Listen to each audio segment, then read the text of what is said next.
Крымско-татарский народ был его музой, а его трагическая судьба – самой большой болью. Он днем и ночью работал над сохранением и развитием крымско-татарской литературы, жертвуя всем, даже вниманием к семье. И отцом, и матерью у нас была мама. Потому что папа довольно много и активно занимался сбором, поиском информации, да, о крымско-татарской литературе, культуре средневековой, там, о писателях, поэтах того времени. И, естественно, это требовало различных поездок. Папа работал в кабинете, это мы видели, печатал на машинке печатной, издавались книжки, это мы как дети видели. Но вот именно как отца, который воспитывает, это были достаточно редкие моменты, и поэтому были, конечно, очень ценные эти моменты. Попозже, уже, скажем, в отрочестве, в юности, естественно, папа уже стал как соратник, как единомышленник по жизни. Реза Фазыл родился в селе Барын Карасу-Базарского района. 16-летним был депортирован на Урал, где работал на лесозаготовке. После школы окончил торговый техникум в Костроме, а позже экономический факультет Самаркандского торгового института. В 1965 году устроился переводчиком в газету «Ленин Байрагы», где опубликовал свои первые стихотворения. В 1970 году вышел первый сборник его стихов. В 1980 он возглавил отдел поэзии в издательстве журнала «Йылдыз». Глубоко творческий Реза Фазыл был не только талантливым писателем и поэтом. Мало кто знает, что в юности на Урале он самостоятельно освоил гармонь и играл на свадьбах, зарабатывая этим на жизнь.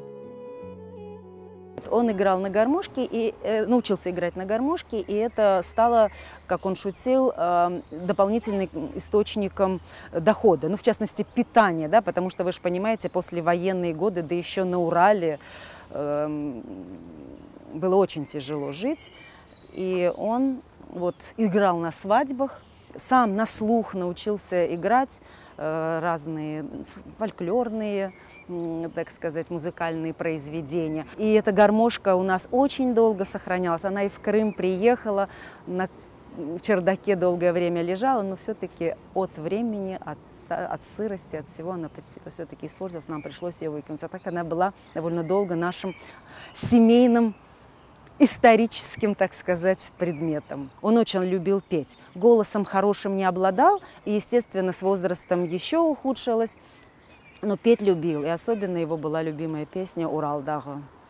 Это прям, когда он пел, и он плакал, и мы плакали.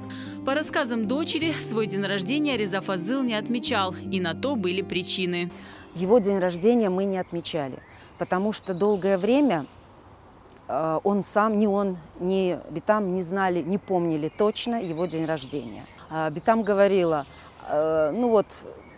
бабаң не вақыт оқумаға кетті, а у них Карбабам был учителем, и раз в несколько лет были курсы повышения квалификации. Поэтому он периодически уезжал. Естественно, это были уже каникулярные, да, периоды. Не могла она точно вспомнить день. Год помнила, 1928. Только вернувшись в Крым, написав заявку в архив, он получил документ о том, что он родился 30 мая 1928 года.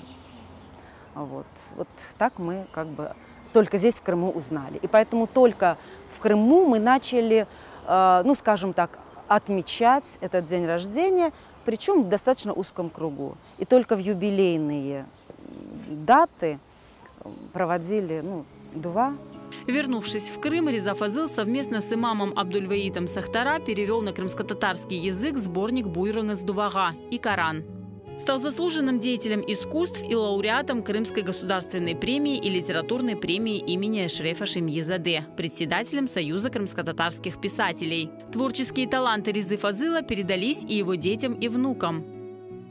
Если бы по-другому сложилась историческая ситуация, возможно, папа был бы реализован совсем в других, но тоже творческих направлениях, потому что он всю жизнь любил и музыку, и театр. И этот творческий потенциал папы передался по наследству и детям, и внукам, особенно детям моего старшего брата.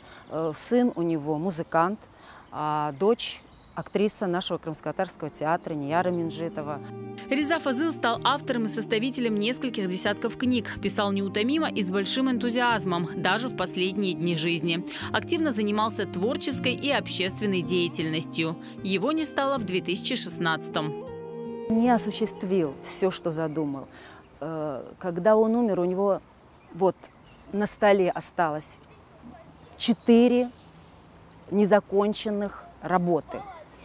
Это были работы составительского характера, были работы религиозного характера. Вот они остались незаконченными. И, естественно, у меня есть цель какие-то работы самой завершить, какие-то с помощью других людей, компетентных в этих областях, завершить и все-таки издать.